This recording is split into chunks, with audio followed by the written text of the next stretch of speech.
All right. Looks like we're live. Testing, testing. Like my mic is working. Looks like the stream is connected. Connection is good, at least for now. We'll see what happens with that. Welcome everybody to Midas Investing Live. It's been a little while. Uh much longer than I'd kind of hoped for between shows, that's for sure. Um, but I kind of took a little bit longer somewhat with the hopes that when I started up here again with this week, that hopefully I'll be able to bring a little bit more regularity to it going forward. Of course, I've kind of said those things in the past as well, so we'll see about that. But I do have lots of plans as far as things to discuss for several shows, really.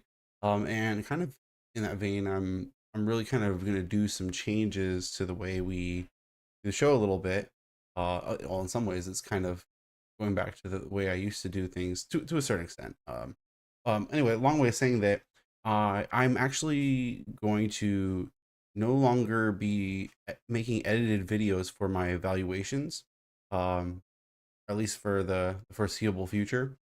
Which, because if you guys had watched like my last several streams, I'd kind of been talking about and had been kind of gearing up to eventually do a evaluation video for the home builder Lennar. I've had multiple streams where I've talked quite a bit about like the housing industry and sector, uh, and kind of shared a lot of information on that. And I had said that I was kind of planning to do a evaluation video for them at some point in the near future. And a lot of the things that in my life that were kind of keeping me busy and keeping me from doing live streams also was keeping me from doing editing for that, even though I'd kind of like finished up all the research on it. It's just one of those things where like I kept putting it off, and eventually I was just like, you know what?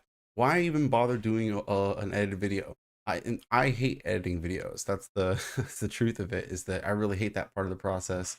So I was just like, why not just do a live stream where you can go through everything in your evaluation there. If people want to ask questions, well, then you can kind of answer questions there, and then you can kind of just ignore uh, unrelated questions and just have a stream devoted to that. And I was like, you know what? Why don't we just do that going forward with all our evaluations? Right? That way, you can kind of just be less stressed about finishing the research on an industry or a company, which is the part I do like, and then eventually being like, oh, now I have to like record, and did this paragraph get what I wanted across, or should I re-record that paragraph? And things like that. I hate all that stuff. I hate all that stuff. I just like doing the evaluations and coming here to talk to you guys about it, right? I don't really want to have to like try to put some edited video together. So yeah, you know what?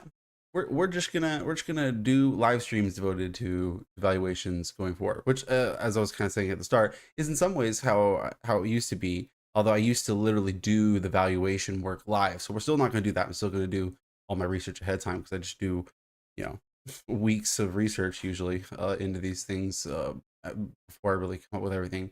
But the point is, I'm gonna at least go through all of my research in a live stream format.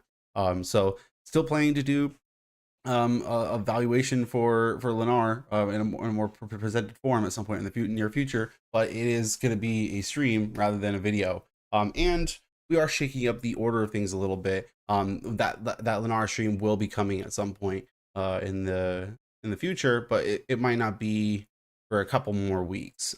So obviously here today we're kind of just chatting. I'm giving you this update on this here plan, and then we're going to chat about my portfolio and economic data and some stuff like that. And but keeping it a little loose here today. But then I do kind of have like a schedule in mind, so to speak, for what I'm gonna do for the next several weeks. Um, and I also, in light of, as I was saying, kind of trying to fit a lot more things into in my life, and using my weekends not for these live streams, but instead kind of doing other things and stuff, and that was what was keeping me busy. I also was like, oh well, what's one way I can kind of like improve a lot of the free time I have and for using it for stuff like that. And so I actually like dedicated a bunch of vacation days to throughout the year. I basically like peppered them throughout my schedule, just as like making a bunch of 3-day weekends, because I don't really go on vacations like to places very much, but I do have a bunch of vacation days with my day job. So I was just like, you know what we're gonna do is we're just gonna like have a bunch of pre-planned extra 3-day weekends, which gives me more time to do research, to update a bunch of data sets that I have, to do live streams and stuff like that. So I kind of like have that set up. Specifically, it's like the first the first Monday of every month is what I've created an extra 3 day weekend for myself is by taking that Monday off. I may not necessarily be streaming on those Mondays. I might be using those Mondays for streams, but it'll be probably that those weekends in general that I'll be having very specific streams where I'm gonna more specifically dedicate those first weekends of or last weekends of the month, depending on how you want to think about it. It's like the last weekend of one month and the first weekend of another. But those weekends, I'm basically going to always dedicate specifically to updating economic data because I do have I've built up like a bunch of different spreadsheets and data sets for tracking economic data and models surrounding trying to estimate where that economic data is heading in the very near term, sort of nowcasting. And I've created a ton of these tools, but I kind of have them a little bit disorganized in terms of like when I update them, when the new data comes out, where you can update them. And I'm sort of trying to build like a schedule where I can essentially be like, okay, well, this week I know these things come out and I need to be able to update these things. And this week these things come out and I need to be able to update these things. But I don't really want to do that necessarily every week. So basically, my plan is to do like a one weekend a month where I'm going to be constantly updating all of my economic data stuff. And then basically all the rest of my weekends, I can devote more specifically to company and industry research and things like that. So it's like having kind of a plan for when I'm doing what type of research so that I don't end up like doing it in a less organized fashion because, I like doing a lot of like broader macroeconomic research and stuff. But then I also like doing kind of company and industry research and stuff. And then there's plenty of other things I'm constantly looking into as well. But the point is, I can kind of go on like a little bit of a bender in one of those categories, and then sort of be neglecting the other category a little bit sometimes, which is fine for the getting a lot of like deep research done in like one area. But then you might find that you're not really paying as much attention to some other areas. I find myself doing that here in like December, January timeframe. I was just doing tons of macro research, tons of kind of broader market research around like technical things and momentum and things like that, but less valuation focused stuff. And then like suddenly, like in kind of February, March, I was like, oh man, you really were like blazing some time there. You really need to like start doing some research, especially around the time that all the 10Ks started coming out. So basically, and then like last kind of month or so, I've been doing a lot of research on that, very specifically on Lennar and FG and Generac, which is some of the companies that we'll probably be having streams for at some point in the near future, as I was kind of saying.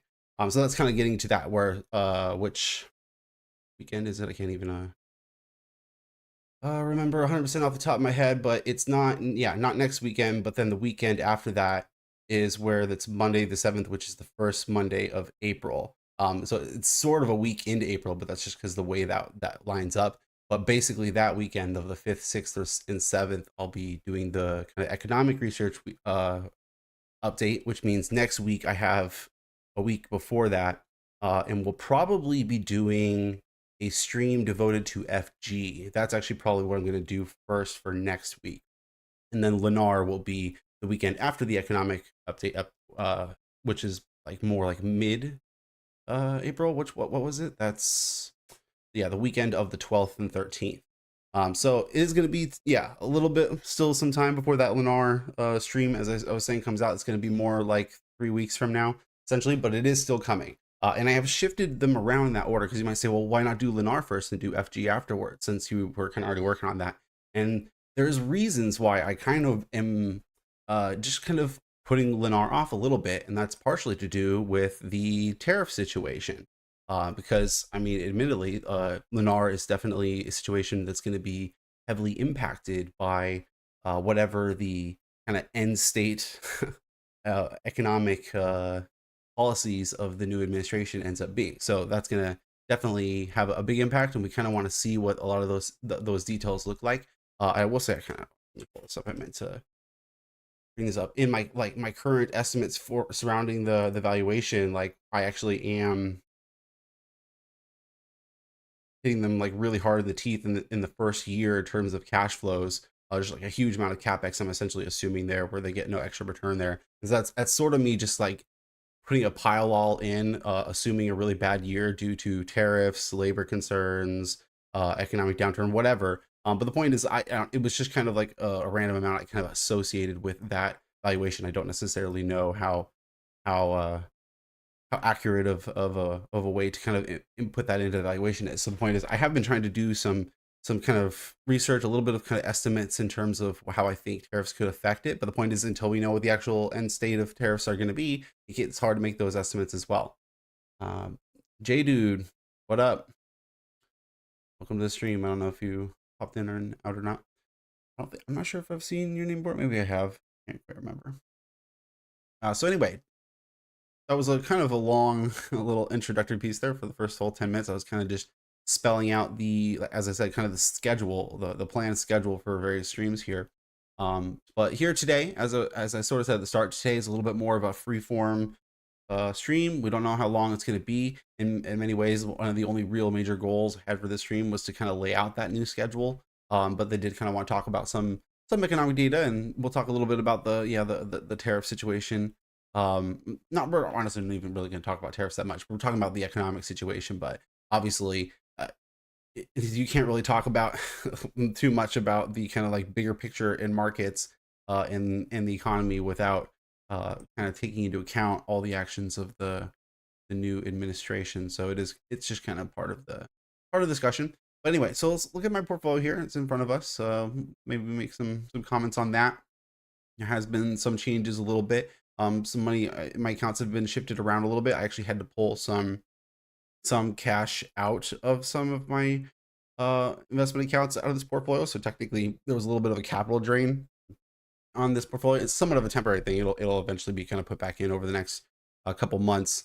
But the point is what one thing that did have an effect on is it sort of inflated the allocation sizes of various positions, which was fine because I was also adjusting my allocation system and trying to like scale it up a little bit further to make it so that it allows for reasonably sized allocations for some of our larger, higher confidence positions. You can see how it lines up right here. And as I've kind of talked about a lot, I have been getting more and more bullish on FG for a variety of reasons. As I said, we'll discuss that in super high detail next week when we do kind of like a stream dedicated to discussing that valuation. But we will discuss a little bit of the kind of recent news around FG here shortly. It has had a really, really bad week. If we come over to charts, you can see it did a pretty huge gap down on Thursday, and then also had a significant drop further on Friday due to the announcement that they are issuing more shares. So it's a dilution event, and then follow on action from that, which I've done a lot of estimates on, and I'll kind of share some of my thoughts on that here shortly. But the point is I was already kind of making this a bigger portion of my portfolio, partially because, as I said, there was a little bit of a capital drain going on. But I had also been buying more FG recently, even before the drop. But I have been buying after the drop as well too, and I'll probably continue to.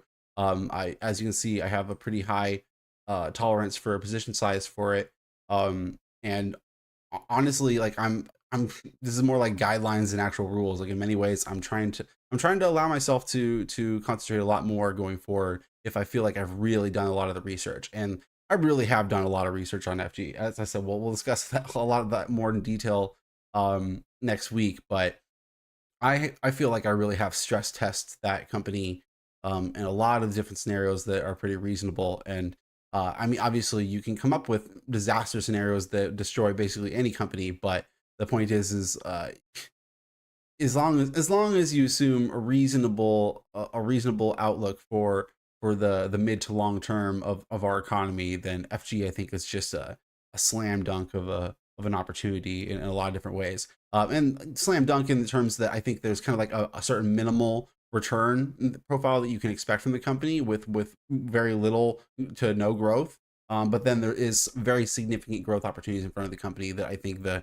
company has so far done a really good job of capturing on. So I think it has shows me the confidence that they're likely to be able to capture on them further going forward. And then that kind of brings it around to the dilution event, because I think a lot of investors are failing to understand just how the choice to issue new shares actually implies a lot of growth potential for the company. It's like, yes, that means existing shareholders got diluted, and so like I understand people get upset by that, but um, I don't know. I've always had a little bit more of an agnostic view about capital, from a lot of different perspectives versus other retail investors. I find that retail investors tend to have certain biases towards like certain usages and ways of managing capital. Like another example of this I find is the dividends versus buyback discussion, where it's like I tend to be very agnostic about dividends versus buyback. What really matters to me is like the return on invested capital that they're getting on the company relative to my estimates of fair value.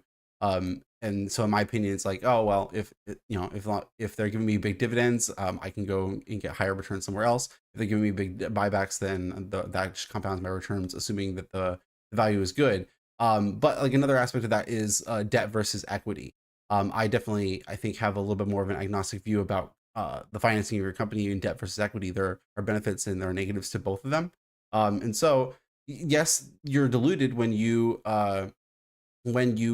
when there's shares issued against you and you're already a shareholder in the company. But when you take on debt, that's also a decrease of the value of the profits of your holdings. So it's like it doesn't decrease your ownership share of the company necessarily, but it still decreases the overall value of the profits that you're getting in the near term. And then the caveat to both debt and equity at the end of the day is, what are you getting for it? The question is like, what are you getting for it? It's like, if you depends on what the capital is used for is what defines whether or not it's actually value creating or value destroying, not the fact that it happens. So it's like, to me, it doesn't matter that they diluted me. What matters is what are they going to use the dilution for, because they can make up for the fact that they diluted me if they grow the company enough that it makes up for that fact. So like that's the real question. Which I mean, we're sort of got a little bit deeper into it ahead of than I sort of want to, but might as well kind of complete that discussion, I guess. So I'll come over to the filing. We'll discuss it a little bit. We are offering 8 million shares of our common stock. Our common stock to be sold under the symbol FG, blah, blah, blah, blah, blah. Ross reported sale of our stock was $41.84. And that was on the 18th. So that was Wednesday, was it? Wednesday was the 18th? Tuesday. Tuesday was the 18th.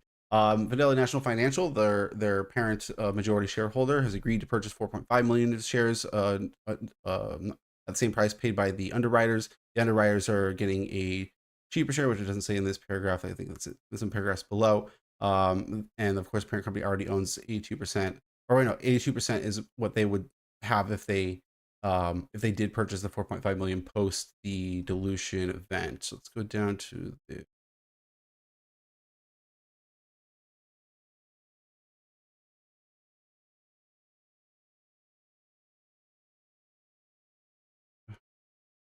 paragraph.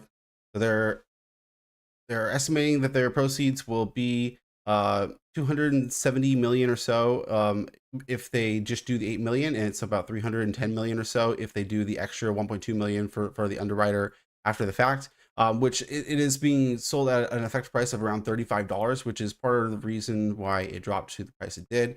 Dropped to the price it did, basically effective to the new dilution price. But I will say that technically the price is currently at sub around $35 is a little bit lower than it really ought to be. It probably should be more like $36, $37 if you assume that it was trading at fair value prior to the dilution event. So it's like, if we're sort of saying, it's like, if we're just taking the adjustment on the market itself, then it is technically a little bit oversold as of that where it is right there. In my opinion, that's assuming neutral effects on the valuation. So it's assuming that they get the cash and they reinvest cash at their current return on equity, and therefore the dilution is effectively neutral from that perspective. But then, like I said, it all comes down to what you use it for. So I did create a little thing where I was working on this over here. A bunch of other things on this page too, but like this little kind of core section right here is kind of what we're looking at. Here's like the capital stack that the company had prior to the dilution event. They had debt of a little under 2.2 billion, 2.2 billion at an issued weighted rate of 6.74%, which you can do the kind of the math on it with its its stated maturity of 10.9 years on a weighted basis. That means that it's the market value of the debt is actually a little bit less than 2 billion, and the yield ends up being about 7.5. So this is basically the debt portion of their capital stack, 2.2 billion, and they also do have preferred convertibles, which F&F already owns, which is sort of like debt, but it will eventually become equity. Which the market value of which is a little bit under 250 billion. That's also in like the 6 to 7% range. So that's like what is that? 2.4, 2.5 billion dollars of the capital stack. It's kind of around 6 to 7% is the cost of the capital, so to speak, for that chunk of it. And then there was the existing common equity prior to the dilution, the 127 million shares that we had prior to that, about 5.6 billion, at a book value of $44.36. This is the book value not counting the accumulated other comprehensive income. So if you do go and look at their book value right now, it'll actually be less than 4 billion, but that's like the mark to market on their bond portfolio. Now we're not including that in this book value because what we're showing here is the capital stack as it is in terms of the dollars that was put into the company, right? That's what we're looking at, is like, this is the dollars were put into the company. So we're not including the mark to market because this is essentially all the equity that was issued at the IPO plus the retained earnings. So it's basically all the net profits that have been retained, net income minus dividends. So this is like the retained book input of the equity. It's like the actual market value of that book equity is less than 4 billion, as I was saying before, because of the other comprehensive income. But in terms of thinking about how much money has different parts of the capital stack put into the company, 5.6 billion is really the number we want to look at. But anyway, the market value of that equity, however, though, again, prior to the dilution event, because it was trading at 42.74 as of the close prior to the event, was about 5.4 billion, and that was the market cap. And then the dividend that they paid on that was about 2%. They don't have paid share buybacks as of currently. In fact, they had slightly already been diluting with stock-based compensation. So technically, it was like, if you were to include like a total shareholder yield, it would actually be a little bit less than this, technically speaking. But here you can see one of the points I'm trying to make is that they 2.4, 2.5 billion of the capital stack, which is like, maybe it was like a third of their capital stack prior to this, was around 6 to 7% or so, versus 5.6 billion, which is like 2/3 of the capital stack, was being paid out around 2% or so, right? So you can see it's like equity is a lot cheaper in terms of the cash out costs of the company. Now it's not necessarily cheaper in an actual sense. In like financial theory, you wouldn't use just the dividend yield necessarily as the cost of equity. You would generally think of as like, well, what's the opportunity cost, right? And the opportunity cost is more like the expected return on a stock, adjusting for risk and things like that, beta, yada yada yada, CAPM, all of that jazz. But the point is, at least in the short term, it really is only 2% to the operators of the company. This is what they have to pay. In a sense, we can think about that. I actually like estimated what's the payments on this, right? So like the interest that they pay on their book value of their debt prior to this was about $150 million per year, preferred stock about 17 million per year. So combined for those, it was 165 million per year, and versus the dividends, 112 million per year. So you can see that 2/3 of their stack pays out less cash than 1/3 of their stack does on a combined basis. Now let's take into account what the issuance of the new stock does to the company. 8 million new shares. We're just going to assume 8 million, not with the extra 1.2 million that the underwriter could theoretically have. So technically it could be 9.2, but we're just using the 8 million for this. That ends up being at $35 of issued price. We'll sort of assume that gets us a book value of 280 million added to the stack, which means the new equity total is 5.9 billion. And then the market value, we're going to use the current stock price after, as of where it's currently trading, means it's just a little bit less than that 280.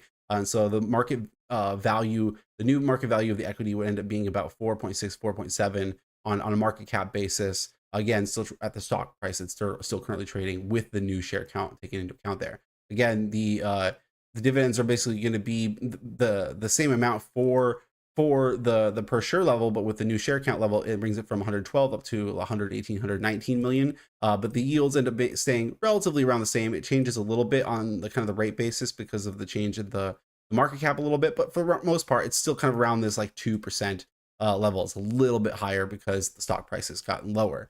But for the most part, it's still significantly different on that front. Now, let's take a look at the combined capital stack bringing all these pieces together, right? The existing capital stack prior to the issuance was about 8 billion or so in total capital. And then it was paying out on a weighted basis 3.4% as a rate or 3.6% on a yield, or a total of 277 million. Now, bringing the new share issuance into account, it brings it to 8.35 billion for the total capital, and it's paying out 3.44%, 284 million. So you see there's an increase there. But what is like the marginal change here? 280 million added to the capital. That's the capital that's brought into the company, in equity form. That the fact that it's in equity form is going to be important later. So let's remember that detail. The market cap has dropped 740 million, and that's why a lot of the shareholders are upset, right? That's the big yikes right there. But then what is the marginal change on the payments? It's a 7 million change in terms of the annual payment, and then that 7 million is on the 280 million additional amount there. So from the company's perspective, they are going to pay 2.51% on this new capital they added to the company. But from a market perspective, from the shareholders' perspective, it's as though they got diluted about 0.95% per year on a yield basis. So it's like a per year level. Obviously, it's more like a 6 to 7% in total, but it ends up being kind of an annualized out discounted way to like this. So this right here kind of describes like the difference in perspective from the operators of the company and the shareholders of the company. It's like this is what the operators of the company see it as, and this is what the shareholders of the company see as. And you might say, okay, well, they should do things in favor of the shareholders. You know, obviously that's like what we like to hear from managers or whatever. It's like, well, that's true, but I think that's only true to a certain extent. I think shareholders of the company being caught up in the fact that their ownership got diluted might not realize that we have equity capital for a reason. Like it's technically a place for you to consider where to get your money from. You say, okay, well, we have all these different options. When you want to expand your business, there are 3 different things you can do, right? You can issue debt, which is money that has to be paid back at some point in the future, and then you pay interest costs up front in order to do it. So there's usually higher cash costs up front, and then it becomes lower total capital costs in the long run because it's temporary. But it's higher fixed costs too. So it's higher cash costs up front or a higher fixed cost, which means it brings more risk into your business at the same time, versus equity, which has low cash costs up front. Just the dividend yield, or maybe in some cases you don't even have a dividend yield. So sometimes there's literally no cash cost up to you up front, but there is higher cash costs in the long run because your shareholders have higher expectations in terms of the returns they want from you. So in the long run, there is higher costs. But there's also the difference in form. So debt and equity. There's the third thing you can do. The third thing you can do is not issue debt or equity. You can just retain profits in your business, which is in addition to equity, but it's doing it over time. I've had the debate with a couple of the people in our kind of little community who like FG, who said, well, why didn't they just issue debt? Or why didn't they cancel the dividend? If they needed more, if they wanted more cash up front to try to expand the business, well, why didn't they just cancel the dividend? That would have been the more efficient thing to do. And it's like, yes, I sort of agree that that's technically a more efficient choice. But then you have to realize that, we got this big drop because they issued new shares. What type of drop do you think they would have given the company if they had cut their dividend? Like, even though dividend cutting is technically the smart financial theory efficient choice to make, shareholders don't really react that way when it happens, right? More often than not, if you cut a dividend, shareholders get very, very upset very quickly. And I would technically agree that FG maybe should have never issued a dividend in the first place. Like when they first issued a dividend, they were a brand new company that had a lot of growth opportunities in front of them and growth expectations that they were boasting about. So theoretically, the real thing you should argue is that they should have never issued a dividend if they were so focused on growth, because then they could have showed that. But I think they made the strategic choice to issue a dividend because as a new company, they know it can be hard to attract a new shareholder base. And also as a subsidiary, majority owned company, that also can make it hard to attract a shareholder base. And so dividends do help attract a shareholder base over time. And so it's one of those things where it's like, there was some strategic arguments for why you might want to just put a token dividend out there. You know, it's like, we don't need to grow it fast. We don't need to make it a huge yield. Just put a small dividend out there. And they did. They didn't put a huge yield out there for a financial company. I mean, it's not a small yield either, but a lot of financial companies do sometimes have some healthier yields on their stocks, a lot of bank stocks and stuff. So it's like, comparatively, it's not a big dividend, not a tiny dividend either, like I said. But the point is like, I think that was part of the argument for them, is they were just trying to like show some confidence in the fact that that they're profitable. But technically speaking, paying a dividend technically moves contrary to the idea that you have quote unquote growth opportunities. So it's like, as I was saying, there is an argument you could say, well, why issue equity when you could just cancel the dividend? And it's like, that's true. That would get you more equity in the door, but not get you, it wouldn't get you it up front. It would only get you it over time, right? So it's like, as I said here, we have 112 million paid out in dividends per year. That means that over the course of 1 year, that would raise an extra 100 million or so in potential retained profits for the company, which is nothing to sneeze at. Again, we're talking about 300 that they're issuing. 300 million is what they're bringing in the door with this event. And so, but the point is, you can see that would require almost 3 years to do with the dividend. So the point is like, yes, in the long run, that would bring more equity in the door, is canceling the dividend, but it wouldn't get them it right now, which means if what they're doing this for is to try to expand their business now because they have some sort of opportunity in front of them, then that's what they need to do. And then, okay, back to the other option, like I was saying before, issuing debt. Okay, fine. Retaining profits is not going to get it to us fast enough. Why not issue debt for this purpose too? Now, okay, this gets to the thing I was going to get to, but I wanted to explain the retained profits part first, which is to say there's a difference between debt and equity. You can do different things with equity than you can with debt. If you issue debt, you cannot issue more debt against that debt, right? You can't say, oh, well, I brought $1 billion into my business here, and then you go to another company and say, well, you give me a loan because I have this $1 billion over here that I raised from debt from this other bank. They're gonna look at you and be like, no, you can't do that. We're looking at your net assets, not just the cash you brought in the door as a loan. We're looking at the fact that you also have a loan against that cash at the same time. So you can't do that, but you can do that with equity. Equity is actual ownership stake, which means that you can leverage it. You can use that base to accrue even more assets relative to your equity. And in fact, so like let's go look at FG, because that's a relevant part of the discussion here. If they, again, we're talking about 300 million in equity. So if they issued 300 million in debt, then how many more assets could they purchase with the 300 million in debt? Right now they have 85 billion in assets, and they have almost 81 billion in liabilities, and then they have almost 4 billion in common equity, like I said, including the other comprehensive income, which is that market value adjustment. So that's what I was talking about, where it's actually like 5.5 billion or so if you take out that mark to market effect there, which shows how much money went in the door. But as of the money that's currently in the door, accounting for market value right now, it's a little bit less than 4 billion. So 4 billion in equity, 81 billion in liabilities, 85 billion in assets. That's pretty levered up, isn't it? It's a whole lot of assets for a very small amount of book equity there. Again, we'll use the 5 billion number because that technically makes the levering seem even less so. But the point is, if $5 billion of equity that came in the door to purchase $85 billion in assets, that's 17 times that it's levered essentially on that ratio there. Because I in this discussion, when I heard people say, well, why don't they issue debt? One of the things people said was, well, they don't have very much debt, so why don't they do that? It's like, that's true. They don't have a lot of debt. They have 2.2 billion in long-term debt there. 10 million in capital leases, and they probably have some short-term liabilities as well. So, but the point is, yeah, not a ton of debt, but what they do have is still a ton of other liabilities. They have 59, 60 billion in insurance liabilities, 10, 11 billion in reinsurance payables, and that's really what makes up the majority of their liabilities there. So it's like, it's their annuity liabilities that's the issue there. So it's like, if they issue $300 million in new debt, they can go out and purchase $300 million in new assets.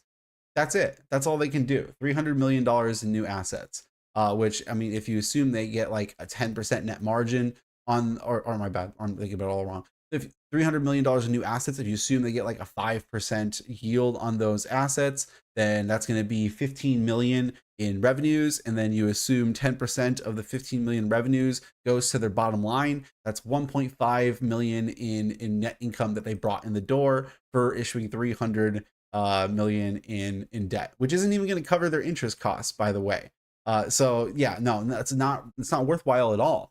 But what they can do is if it's equity, then that means that they can probably lever it up that way. So if you have 300 million, or we'll actually say what it is, 280 million in new capital brought in the door, and we'll say 15 times, not 17 times. We'll say that. And that means it actually ends up being $4.2 billion in new assets that you can bring in the door. Not because you have that $300 million in equity. What that does is it gives them a larger capital base, which means they can maintain the same health ratios to go out and make new business in the insurance annuity liabilities space. Specifically, what I think might be, because like I said, it's like, why would they be doing this right now? Like, what's the impetus to make this decision right now? They do, for example, have $2.3 billion in cash and equivalents, and these cash and equivalents are not in their portfolio. So like really this cash and equivalents exists to essentially handle the liquidity needs of their business. So like they could use it for a purpose in their business. It's not money that they would necessarily be able to go out and do like a big old gigantic dividend or a buyback with. But something to handle the operations of their business or expand their business, they could definitely do that with. Like they could easily cut this number in half, or even 2/3 of it they could spend down and then start to build it back up again. It's not like they need all this right now, this moment. It's like it's there for usage, for redemptions, because they do have significant amounts of annuity cash flows that come in and out every single year. That is sort of a balancing act. Annuity receipts, and like last year they brought in $10.1 billion in annuity receipts, and they paid out $8 billion in annuity payments, which is a net inflow for that year of $2.1 billion, which is fine. $2.1 billion in cash that came in the door in terms of new liabilities, essentially. But the point is, you see how big the numbers are, though, right? So it's like some small shifts in those numbers and can make it suddenly spill into a different profile. But yeah, so this is what it does. It creates the potential for them to go out and maybe secure a new $1 billion deal or something with maybe a corporation that wants to do a pension risk transfer, for example. That would be some of their business that involves larger sums. And so bring in an extra 300 in equity, because the 300 in equity is going to be a 10% increase on their overall capital base, or almost a 10% increase on their overall equity capital base, which means that they can expand their assets by a significant amount as well. So that's the reason why, in my opinion, it's like you can say you don't like your shareholder your ownership to be diluted. No shareholder likes their ownership to be diluted, but the point is debt and equity both serve different purposes. And if your business model is driven around issuing massive amounts of liabilities against a relatively thin amount of book equity, that means your equity is essentially supercharged, right? It means that like this equity down here is firepower. This is literally like massive business firepower for them. Whereas debt is just debt. $300 million in debt is $300 million in assets. Whereas $300 million in equity can turn into $4 billion in assets. And then, I mean, we could do the same math I was kind of did on the other thing there. So $4.2 billion in assets. Let's assume they get maybe a 5% yield on that. That's $210 million in revenue. And then maybe assume 10% of that goes to the bottom line. That's $21 million in net income brought in the door, which, you know, $21 million in net income is a lot better than the like 1.5 we were getting with the debt. But then obviously, as I said before, you still have to take into account the new payments that you were also doing there too. So on the debt, we were saying that, well, actually I didn't calculate technically what the, did I? Oh, I did. Actually, that's what this cell right here is. If you did issue the $280 million and use their current debt rates, it would cost them $18.9 million in interest costs. And then, like I said before, they'd be bringing in 1.5 million in total. So you would literally have a net loss in terms of like, what is the debt issuance do in terms of expanding the business for you? Whereas if you issued equity, it would bring in $21 million in new net income against the 7 million that they would have to pay out for dividend payments. So technically you would have a net net income bring in of about 14 million. And this is a totally an estimate. It would be a little bit different than that because technically I didn't take into account like tax interest shields, and there's a few steps I did slightly out of order that would affect things a little bit. But point is it would be a net positive though, whether it's 10 million or 15 million, it would be a net positive is my point. Whereas for debt, it literally would not be a net positive. Literally would not be a net positive. So, and I mean, there's other ways you can think about that too. It's like if this is the net effect 14 million in net income, let's put a multiple of 8 on that because that's kind of like the typical multiple that FG is trade at when it's not being punched by the market. Then you could argue that that's a maybe 100 million increase in market cap, which is still lower than the previous market we have. So like I said, like we still have a some damage to the value in the short term. But the point is that what this could also be doing that none of that math actually accounts for, because it'd be a much more complicated thing to try to estimate, is the fact that this could accelerate their business in general, right? If there's a business opportunity in front of them where they can make $1 billion deal with some corporation that wants to offload their pension liabilities, well, you don't want to say no, right? We want to be able to say yes to every deal that is within their kind of their circle of competence, right? You want them to take on all the business that they think they can, so that the next company comes to them as well. Like this is very much an accelerating business, the pension risk transfer market in particular, which is that we'll get into that next week when I do like the more thorough overview of their valuation setup, because that's a lot of stuff I've been studying a lot in the last several months, is some of their institutional business opportunities. In the past, I've talked quite a lot about the retail annuity space, which is the larger share of their business, but the small share of their business, the newer share, and the fast growing share that a decade from now probably will make up a large portion of the business is the institutional stuff involving pension risk transfers and funding agreements. So I've been really looking a lot into those industries and thinking about like those opportunities, and those are bigger deal opportunities generally up front anyway. It's like the retail annuity side, they're dealing with individuals. So like in the individuals will have anywhere from tens of thousands of dollars to like a couple $1,000,000 in terms of like the amount of assets they're bringing in per person, versus the institutional sales, the funding agreements and the pension risk transfers. It's a big deal with a corporation where each of those deals are like on average more in the like, I think it was like a couple hundred million was the average pension risk transfer deal that they've engaged in. I want to say it was like 300 million or something. I could be remembering. I think I have I have this sheet up. Why don't I just look it up real quick to confirm that? I mean, like I said, I'm going to go through all this in higher detail next week, but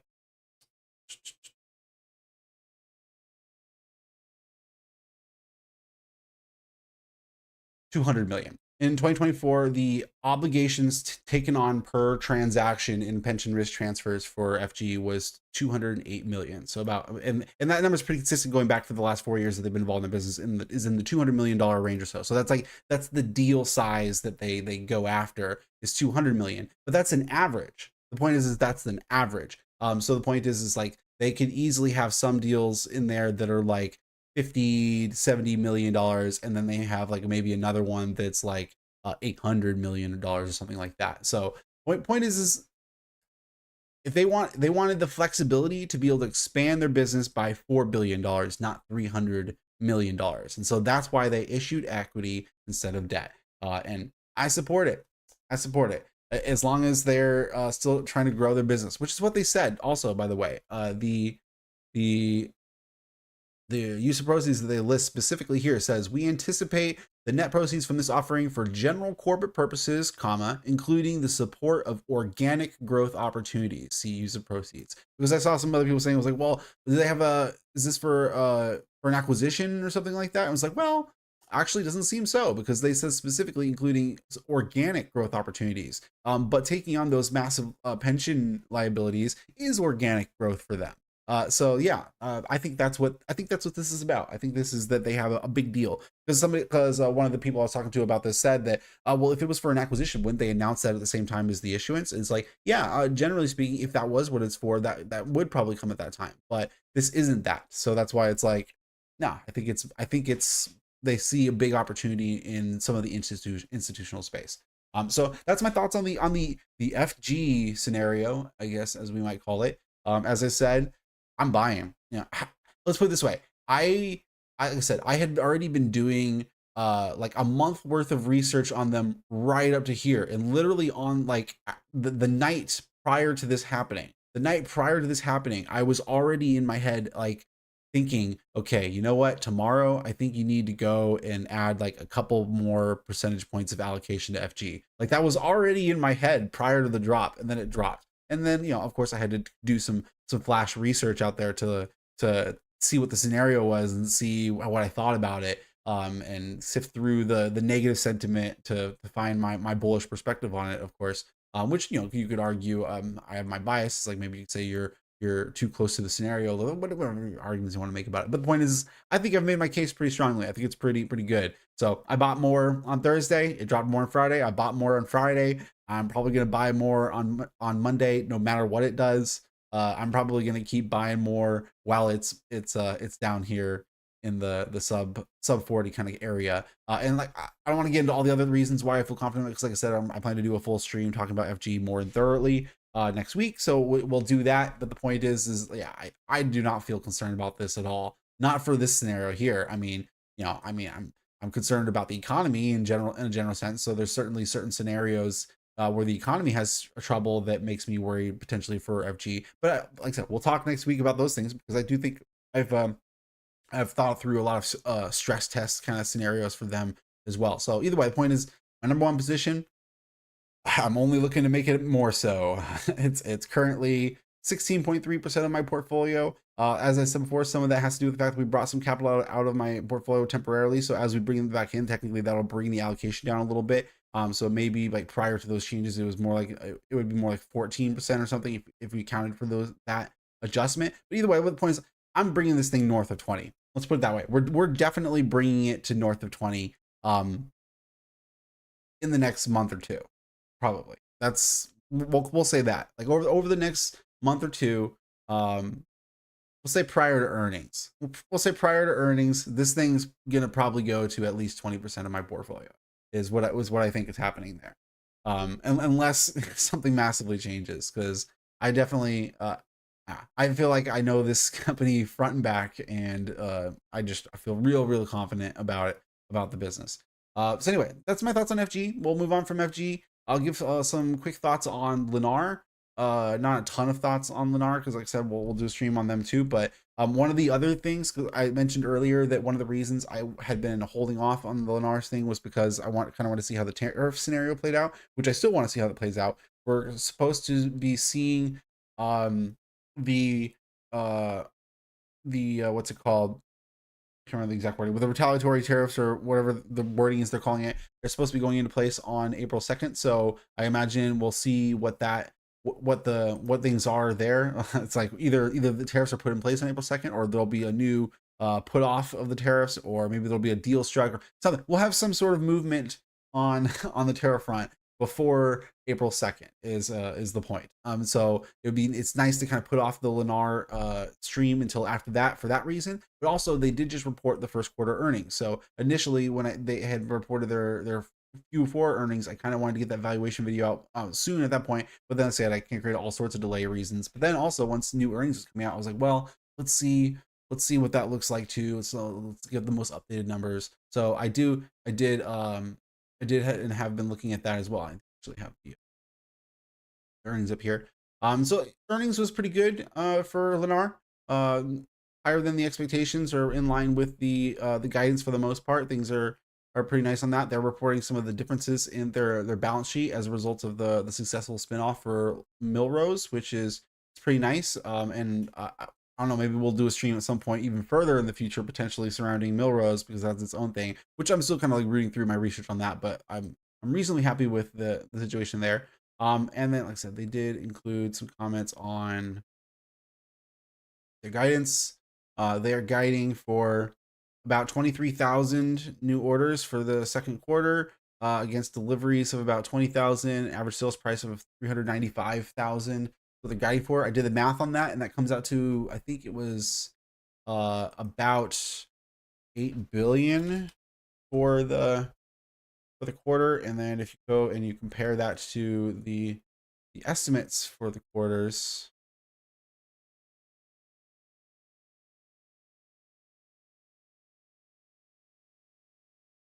Da-da.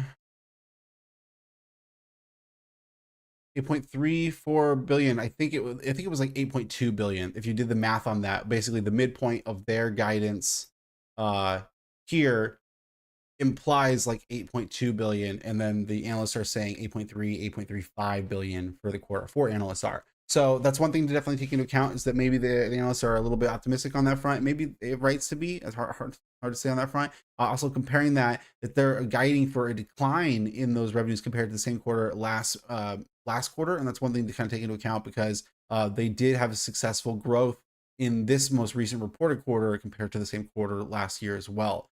So guiding for a decrease, and then the decrease that they're guiding for is higher than what the company's guiding for. So it's possible the second quarter is a little ugly for Lennar in terms of like the kind of the expectations laying up there, I would say. But in terms of like how they actually perform, I don't know. Maybe there's reasons to believe that they might do okay. Get some copy real quick.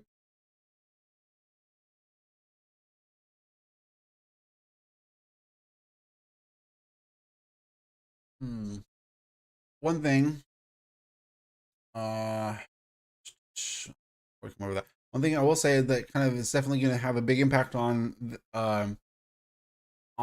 housing is obviously what happens with the interest rates and inflation going forward, and obviously the tariffs are going to play into that as well. But I will say it's like there's some things I think a lot of people are not paying attention to in terms of the economic data. A lot of people are focused very much on everything related to tariffs and trade data, and a lot of people are focused on a lot of the inflation data and focus on the job scenario, employment, and things like that. But there has been some action in certain parts of the economic picture that is probably going to alleviate some of the potential pain that we might see from tariffs, or from economic slowdown, or from just kind of like the the kind of wall we're running up against in terms of debt refinancings for this year. And so like some of those things I'm going to show here. First of all, we have the Fed meeting that came out this week. They didn't move anything on the federal funds rate, but they did slow down their pace of the runoff of their balance sheet. They're still moving the same pace for the mortgage-backed securities, but the treasuries, they've slowed down how many they're allowed to roll off their balance sheet, which was effectively a slight loosening.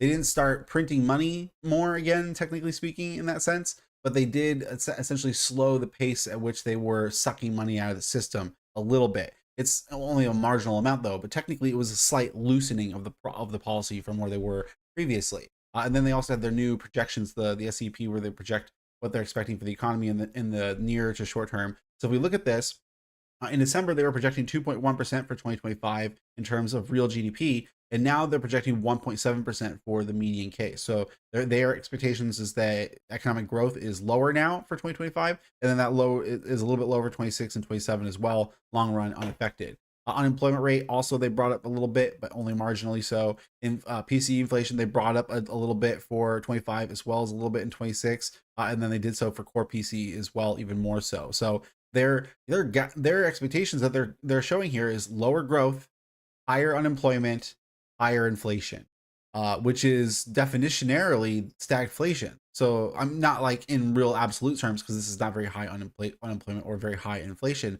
but the direction things are moving is stagflationarily is what they're implying. Lower growth, higher inflation, higher unemployment.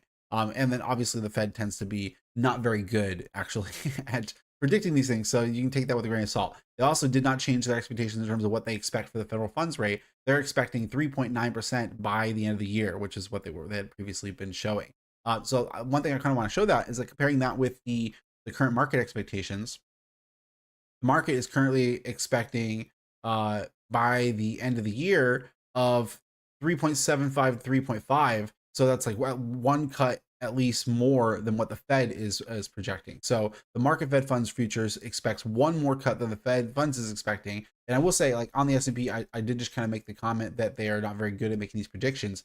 They're not very good at making the economic predictions. They're okay at predicting their own federal funds rate. Even then, they're not that great at it. But out of these things, out of all these, if I'm going to say they're okay at predicting one of them, it's going to be the federal funds rate. So maybe it's worth believing them when they say 3.9%, and therefore maybe the market is wrong to expect one more cut than is going to happen. which means that technically interest rates are going to be a little bit higher, which means capital costs are a little bit higher, which means stock prices are probably too high relative to that expectation. I will say one cut deviation of expectations is not a large amount though, so maybe it doesn't have that large of an effect. Maybe it just changes the expected return expectations there. But then the other assumption is you could assume that the Fed's wrong rather than the market. Maybe the market's right, which means the Fed's going to cut further. Now that would imply that things are not very good. But like I said, the Fed is also kind of guided for things not to be that good. But then what that could mean is that interest rates come down lower than the Fed is assuming, which means maybe there is going to be a larger amount of liquidity, but that liquidity potentially is already priced in. So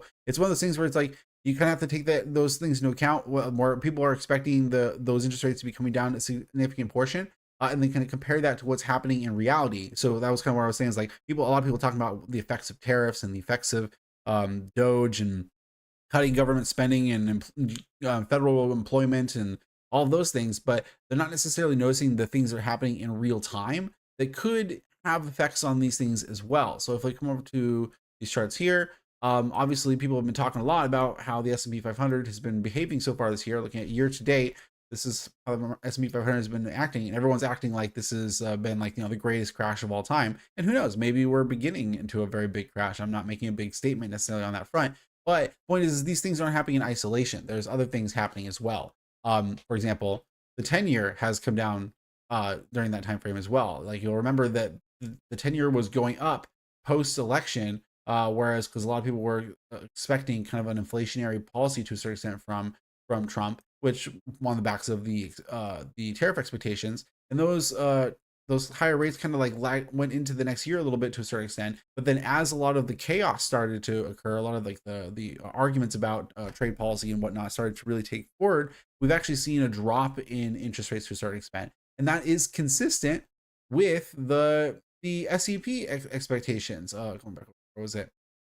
As I've talked about many times before on the channel, 10-year rates, long-year treasury rates are largely easily associated with inflation expectations and growth expectations. Like those are the kind of the two things that define what the 10-year treasury yield ought to be. Is like, what is your expectations of real growth plus inflation, which ends up being essentially close to what GDP is. Like so the GDP rate and the 10-year treasury rate are very, very highly correlated with each other for that reason. So then if you come over to the SEP, you're thinking about, well, what we see here, we're seeing a projected decline in real growth and an increase in expected inflation. Now, the expected inflation is going to push yields up, but the decline in real growth pushes rates down.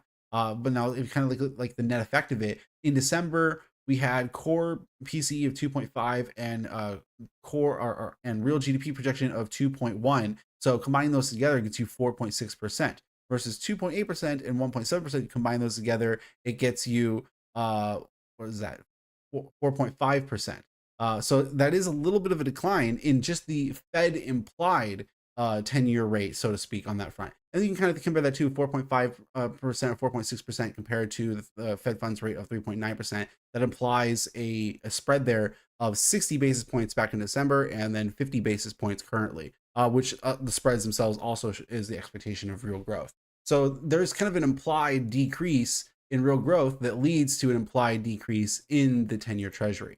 So I bring that up because, again, people are focused on the negative aspect, which is the decline in the S&P 500, but 10-year rates have come down, which should alleviate the pain a little bit to a certain extent. And then in line with that, because one thing that's also highly correlated with rates is also the FX market as well. So looking at the dollar index has also come down pretty significantly. In fact, this is a much more impressive decline than the rates come down. This is only like 50 basis points of a decline, which is not a crazy change over a few month period of time. It's significant, but not a crazy amount. Versus the dollar index has come down like what is this, like, I don't know exactly off the top of my head, but that's like 5-6 percentage points or something like that, which is a little bit more of a substantial amount for a currency. Currencies don't have the most violent of moves. Like you see these moves up here, but this is like 30%.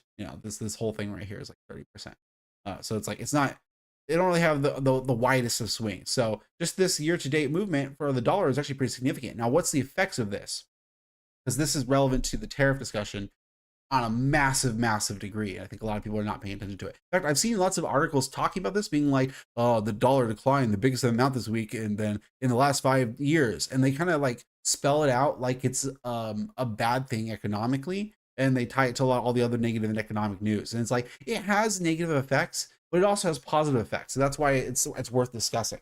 What this is the dollar exchange rate against the trade weighted trade partners of the United States. So it basically says like how much is the dollar worth compared to all the United States's trade partners, which means that if an American wants to use dollars to purchase something from another currency, then this is the exchange that they're going to get on that. Which means when it's high, Americans can purchase things from foreign economies for less. They can essentially, their dollars go further in foreign economies than they do back home. And then conversely to that, that means if a foreign person wants to purchase something in the US economy, it costs them more. Now, the reason why that's relevant is that when the dollar goes down, that means somebody who wants to purchase something in the US economy, it becomes cheaper for them. And that's foreigners who purchase our products, and that's our exports, which is a big part of our economy. So when the dollar goes down, it's actually beneficial to the export market. That's why I'm bringing this up. It's like it makes US citizens poorer in terms of wanting to buy things from other economies.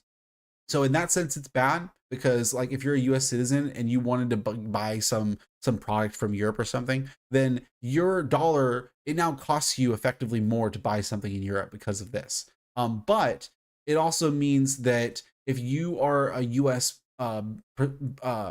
business owner, or you're a producer of some sort, and you sell things to Europe, it's now gonna your business is probably gonna boom a little bit on a relative basis. So that's the thing you want to take into account. And the truth is most Americans actually don't necessarily buy the majority of their things from foreign places. They buy a lot of things that have a lot of production relative to foreign places, but they're not buying them from the foreign place, right? They're buying things that were made in other countries that are now being sold in the United States, and that's technically a little bit different. Now tariffs, like I said, tariffs come into discussion in terms of like production chains. But the point is that if the dollar is going down, it actually alleviates the effect of the tariffs. So that's kind of why I'm bringing it up. Is that I think a lot of people like the tariffs are causing a lot of chaos for us, and partially because we just don't know what the end state of them is going to be. But even when they are put in place, tariffs in general, like it's pretty well understood phenomena in economic theory. What it does, it definitely massively slows down global trade. So it has some pretty negative effects on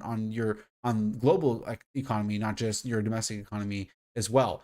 Yes, it technically has some effects on some positive effects on like global on domestic wages, which is one of the reasons that the administration is pursuing tariffs. But in my opinion, they are wrong on the net effect of tariffs in a large way. But the point is like I said, those effects can be alleviated if you have a decline in your purchasing power of your dollar, which basically means like a devaluation event of a certain form.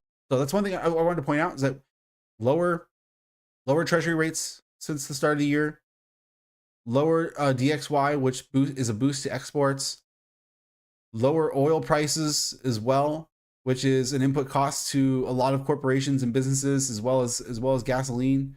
So it's like there's actually there's some good things out there that are happening simultaneous with the chaos. And I think a lot of people are kind of missing those factors, because what that does is it kind of creates a stabilization, right? It's like the chaos is happening, but then the chaos brings some of those other factors into happening, which creates a little bit of like a balancing act. It creates a stabilization effect where potentially maybe we're kind of reaching the end of the chaos, and maybe we'll get like some answers on the tariff policy, and then people will realize, well, hey, actually my oil inputs are a little bit cheaper now, and oh, hey, some of my foreign customers are actually starting to buy a little bit more because it's a little bit cheaper for them. And oh, hey, maybe I can actually afford to refinance my mortgage a little bit because now it's a little bit lower than it was a year ago. Things like that. It could start to recover a little bit. But like I said, it depends on a lot of other factors, monitoring all sorts of other things too. I'm like very closely watching the employment situation on a lot of different fronts. Unemployment technically ticked up a little bit last month, but it's still at a very low level, and the unemployment rate itself is still significantly below the cyclical rate, which basically kind of defines like how much is like the more normal amount you find in the economy, even when times are good. Basically, the way you look at the chart is if the line's above the black, you have more unemployment than would be considered typical and normal for your economic cycle. So if you're above it, you're presumably have people who want jobs that are not finding them, and if it's below it, presumably the labor market is actually a little bit tight. We're still below the line, close to the line, but still below the line.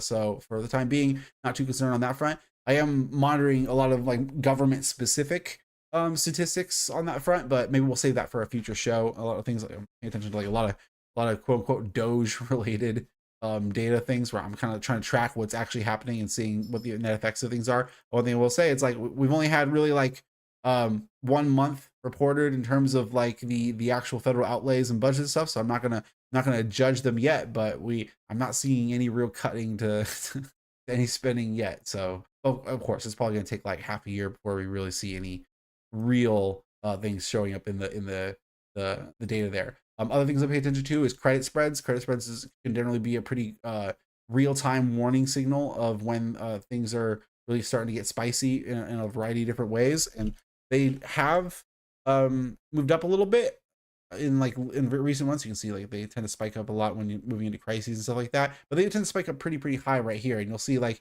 in recent days, like in the last month or so, they have been spiking up a little bit, but we're still way down here, super low levels. So it's like, wow, they are moving upward. We're way so far away from actual concerns on that front. And so credit markets seem to be doing fine right now. We'll see how that continues to be, like I said, in 3 or 4 months, when we start to have a big wall of refinancings, both publicly and privately. I'll see how things pan out on that front, because that could create a lot more difficulties for the economy for a lot of these things we're talking about.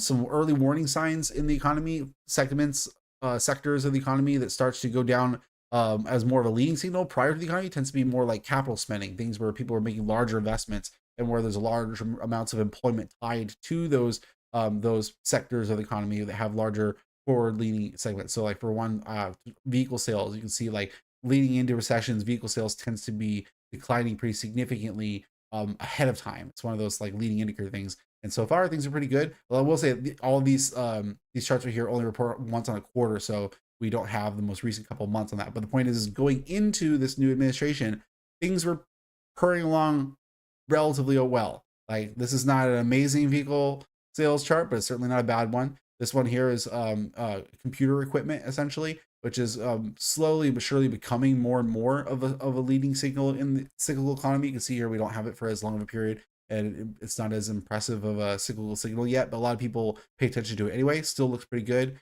And then home building. A lot of people have been talking about how weak home building has been.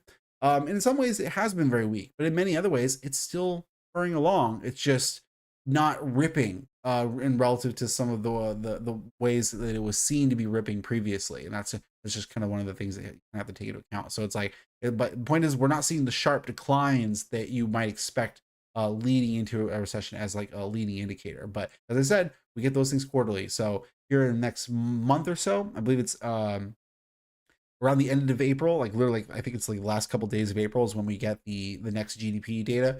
So that'll be very impressive stuff. As I said at the start of the show, I'm planning to do kind of a monthly data update stream. So I will be doing a data update stream at the start of April, but then we'll also have one at the start of May probably too. So the start of April one will be an update of some form or another, but the one in May, as I said, at the start of May, that one will probably be much more impressive, because we'll actually be getting a lot more of a lot of the quarterly data will be showing up in that month. Whereas like I do like my economic data stuff, a lot of it is monthly data, but there's some pieces of it that are quarterly, and those quarterly pieces are usually very important pieces. So the point is, it's like some important pieces that you just kind of have to wait a long time before you get updates on them sometimes. That just is the nature of data collection.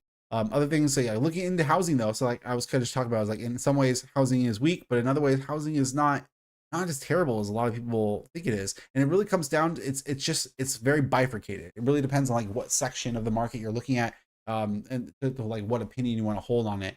So like here, for example, we have the new family months of inventory, homes for sale relative to homes sold, in new family only, specifically multiplied by 12, so you can see the months of inventory in the total United States going all the way back to 1965. So here you can look at this, and like I see people talk about these charts all the time. It's like 9 months. Oh man, that's a high amount of inventory. Look at this. It's so high all the way back to the GFC. Oh no. right? Like, scary. But you have to take into account, it's like, okay, well, what is this actually telling us? Like, what is this ratio? The homes for sale relative to homes sold. So like, let's break it down. Let's like compare those pieces of information. Like, here's the homes sold, right? Uh, sales. Here's for sale, which it does look high. It does look high if you look at it this way, but it's one of those things where you have to take into account what's going on here. And here's the sold.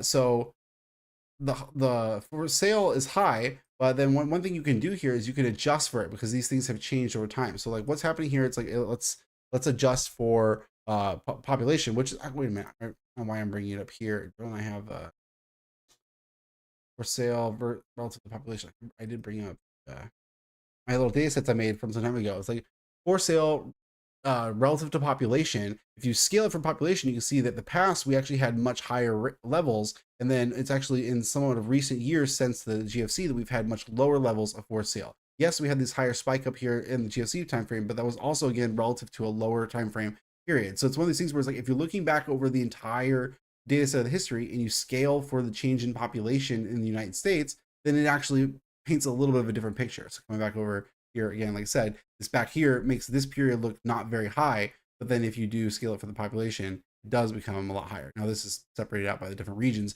but then the regional question, the regional thing is another factor for it as well. As you can see, the South has a larger amount of for sale relative to the other regions. So then if you're looking at the national picture, you have to say, okay, well, that's true, but then which part of it is the South, which part of it is the West, which part of it is the Northeast, and things like that. Now, then the other thing I kind of want to compare to the months picture here, and also the median. So there's the amount of months that something's on sale for on an average basis. This is an average number. But then we also they do also report the median number of months on sale of market of newly completed homes. So it's not quite exactly the same data, but it is data that is similar and has a sort of median basis to it. And so you want to see what I mean by how similar it is. We can actually put them next to each other. For some reason, I like a lot of the Fred website changed a lot of the dynamics of how these graphs work. They made some significant upgrades to it, which I really like. Like they've really improved the functionality of these graphing tools to a significant extent. But one thing they did is they made it so that like when you add a new series in, it automatically changes it to like dots and dashes rather than solid lines because for the second one and the third one are in there. Like it sort of assumes you want a different style of line, which I don't. Like it used to always give you solid lines for all of them, but it would just change the color significantly enough so that you could tell that they were different.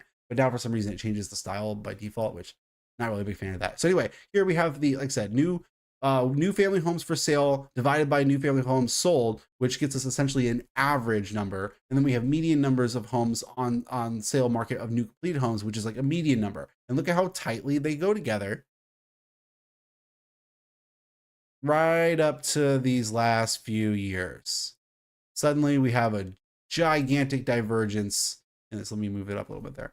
You can see like a huge divergence. Like what the hell is that? And the difference is that you have some let's say some 50% because the median means is 50%. So there's more than 50% of homes are on the market for only a few months, for literally like a quarter of the homes are on the market for like a month, and then like half the homes are on the market for like 2 to 5 months, and then a quarter of the homes are on the market for like a year or two.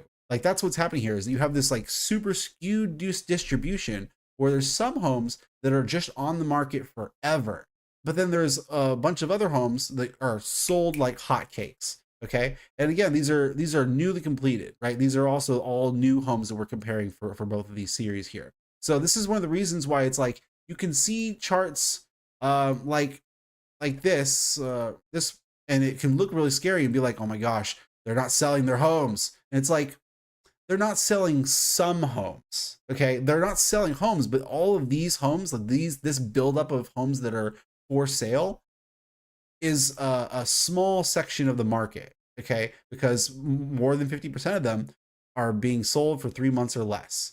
So really, it's a small percentage of them that are being built up, and a lot of them are in the south, a lot of them are in the northeast. If we go back over to the regional charts, we can see yeah, the for sale relative to capita, we have the south.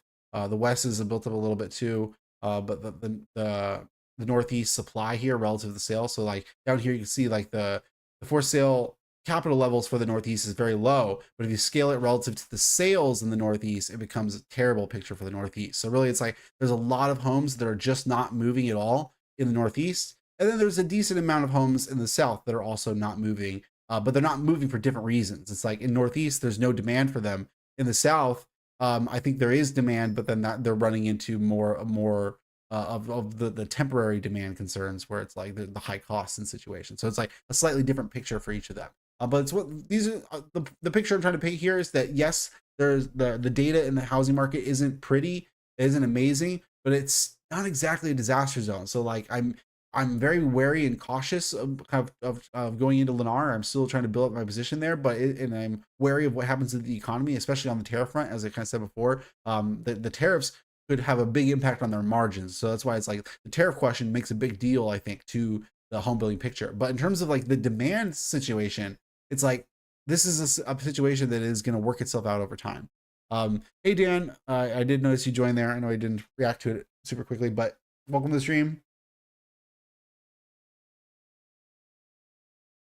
Going through a bunch of things. We're actually, I'd say, pretty close to the end of the stream. Probably, I'm not necessarily gonna go for super long, much longer. So you might want to go back and catch what you missed. I was just kind of painting my picture of my thoughts surrounding FG as well as Lennar, and the housing kind of broadly, and the economic picture and tariffs and things like that. Oh, this is one of the other things I wanted to bring up, because another one of the concerns that's kind of relevant to the housing picture, in terms of the new administration thinking about this. One of the other things people have talked about is like, okay, well, what they're doing with immigration, how is that going to affect the labor supply for housing, since a lot of housing is reliant more on immigrant labor. So I tried to try to do some estimations on that front. Like, what do I think about the housing situation here? So here we have, you can see residential building construction, all employees residential building construction plus all employees residential specialty trade contractors divided by the total population. So this is basically saying like what percentage of the population is in the building trade is the blue line you can see right here, and then the green line is basically the same thing but not including the specialty trade. So it's like I think the blue line is a more accurate representation of the market here, but it only goes back to 2001, and I wanted to go back further, so I included the green line here so you can see that they're different, but they're very similar.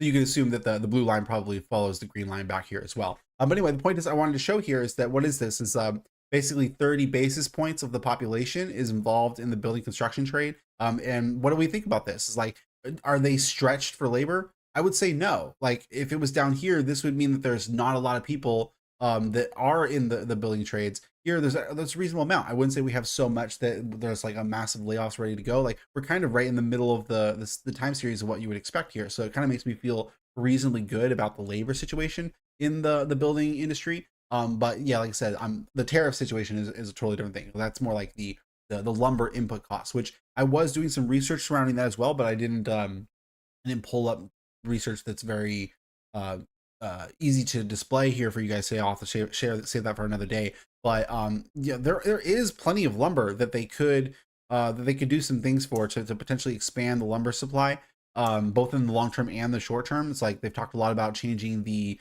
permitting structure and regulations to make it so that it's easier to get lumber onto the U.S. markets if we're going to be cut off significantly from major amounts of Canadian lumber imports. So we can definitely work with that in the long term, but that doesn't solve the short term because it's going to take several years for lumber to reach the system. Now, one other thing I know that they've talked about doing is doing some permits to allow for accelerated cutting down of trees in certain federal lands. So there's some ways that they can help lumber supply in the long term as well as the short term. But the point is it's kind of all talk so far right now. So it's one of those things where, like I said, gotta see what the tariff scenario looks like, and then see what deal they may or may not strike on that front, and then also see what they may or may not do on the lumber supply front. And really, it's like the combination of all those factors is the thing that's going to decide what type of effect on Lennar's margins there's going to be because of that scenario.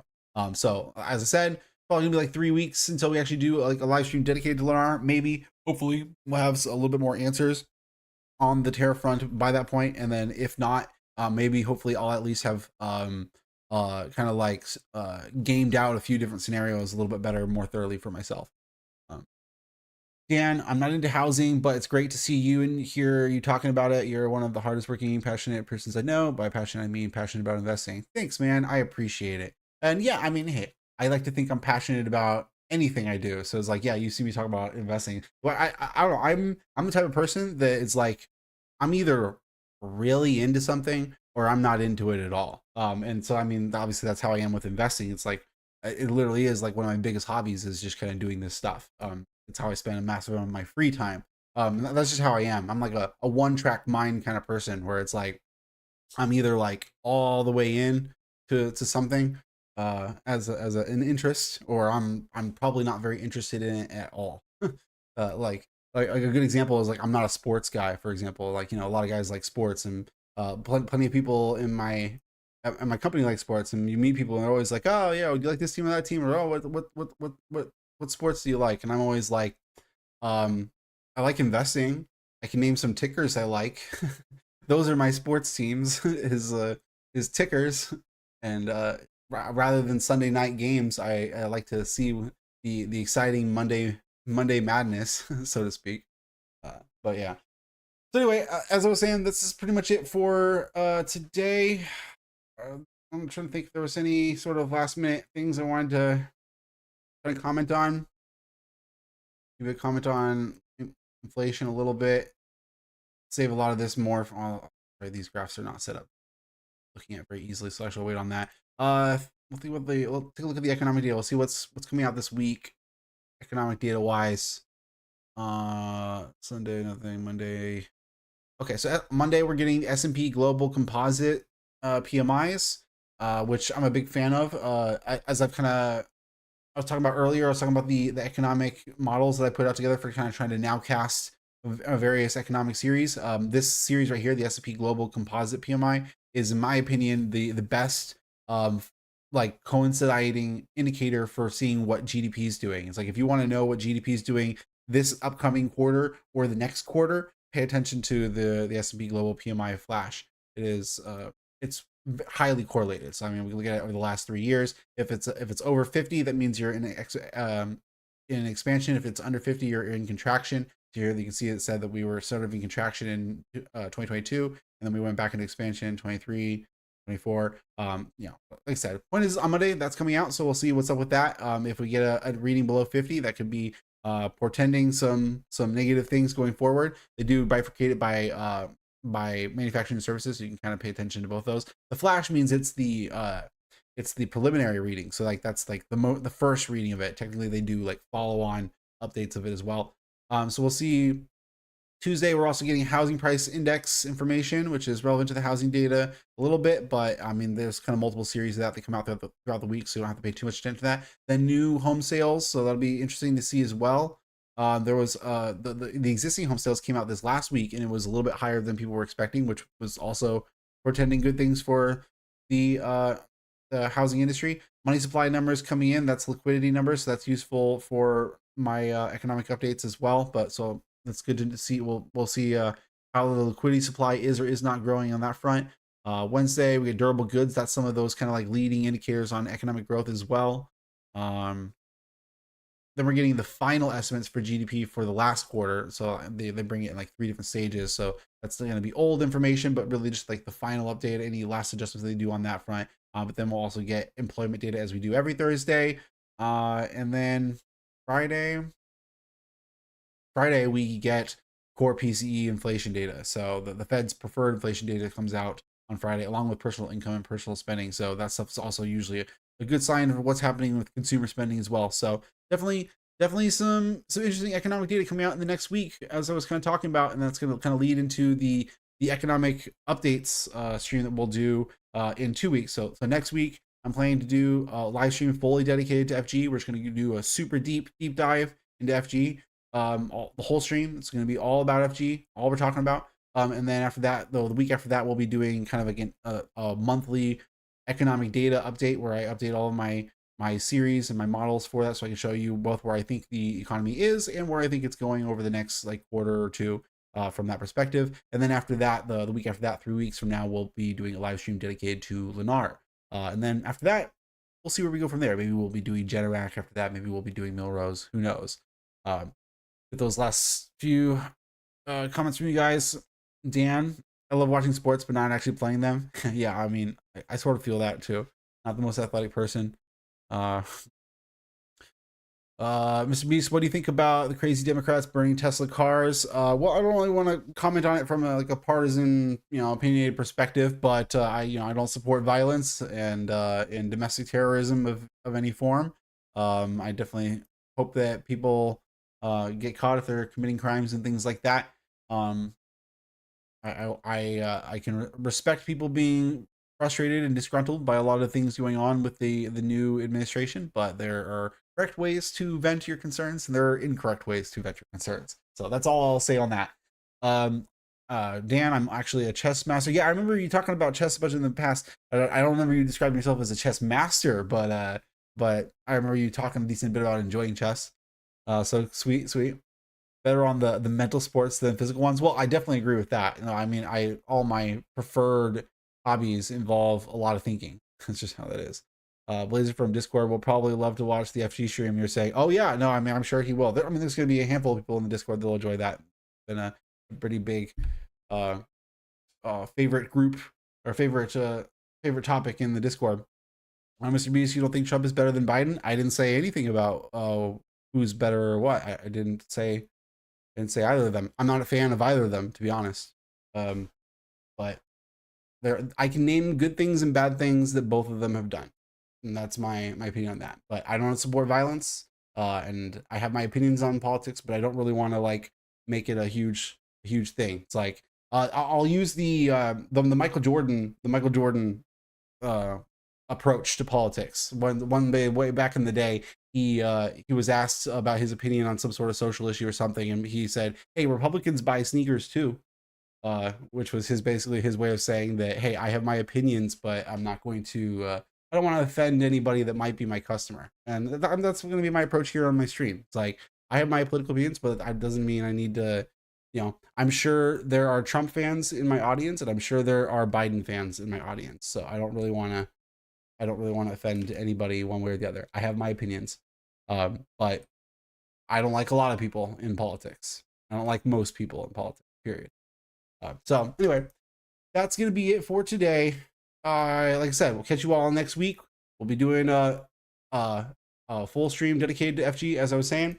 In the near term, we'll see how things going. I'm definitely gonna be buying more FG this week, so we'll see what the allocation's up to by next week when we do that stream. All right, I appreciate you guys coming and chatting here a little bit here at the end. Definitely started to get a little bit more of a discussion here at the end a little bit, but good to chat with both you guys, longtime viewers. Catch you all next week or whenever you guys are in next.